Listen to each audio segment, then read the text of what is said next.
നല്ല പടം നല്ല പടം നല്ല പടം നല്ല കണ്ടിരിക്കും. മൊത്തത്തിൽ എങ്ങനെ പടം കുഴപ്പമില്ല. ടീനേജ് കഥ നല്ല പടം തന്നെ.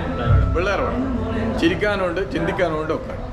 സ്ഥിരം ഗിരീഷ് പടങ്ങൾ പോലെ തന്നെ നന്നായി വന്നിട്ടുണ്ട്. കോമഡി കുറച്ച് കുറവായിട്ട് തോന്നി, ബാക്കിയുള്ള കാര്യങ്ങളൊക്കെ രസമായിട്ട് തോന്നി. അടിപൊളി അടിപൊളി ബിജിഎം കാര്യങ്ങളിലും നല്ല പടം. നമിത ബൈജു കോംബോ എങ്ങനെയുണ്ട്? അടിപൊളി മൊത്തത്തിൽ അടിപൊളി അടിപൊളി നല്ല കോമഡി. നല്ല കോമഡിയാണോ അല്ല എങ്ങനെയാണ്? എല്ലാം കൂടി മൊത്തത്തിൽ അടിപൊളി. പടം കുഴപ്പമൊന്നുമില്ല. 2.5 മണിക്കൂർ പോകുന്ന അറിയില്ല. ടീനേജിന്റെ പടമാണ്.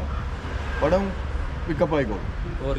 ബോറിംഗ് ഒന്നുമില്ല. നല്ല രസം പടം. ഇപ്പൊ തണ്ണീർമത്തൻ ഇറങ്ങിയിട്ട് ഇപ്പൊ സൂപ്പർ നല്ലൊരു മുന്നേ നിൽക്കുന്ന ഒരു പടമാണ്. പിന്നെ എന്റർടൈൻ പടമാണ്, മൊത്തം വൈബ് പടമാണ്. 2.5 മണിക്കൂറുടെ പടമേ ഉള്ളൂ. അടിപൊളി പടം. നല്ല രസം. നല്ല ശരിക്കും കോമഡി ആർട്ടിസ്റ്റ് ഇല്ലെങ്കിലും പിള്ളേർ ചിരിപ്പിച്ചോളണം. മാത്യുവിന്റെ ഒരു കുറവായി ഫീൽ ചെയ്യുന്നുണ്ട്. ശരിക്കും ഒരു കൊമേഡിയാണ് ചിരിപ്പിക്കണ്ട. മാത്യു ആയുള്ള സീനൊക്കെ നന്നായിട്ടുണ്ട്. അതിലൊരു ശരിക്കും ഒരു വില്ലത്തരായിട്ടുള്ളത് അങ്ങനെ കുഴപ്പമൊന്നുമില്ല കേട്ടോ. അവനെ കൊണ്ടാ ചിരിക്കാനുള്ള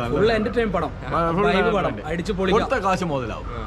മൊത്തത്തിൽ അടിപൊളി പടം അത്രയും പറയാം. വാലന്റൈൻസ് വരുന്നതാണ്. അപ്പം ഫെബ്രുവരി 14 ശരിക്കും ഹൗസ്ഫുൾ ആവും.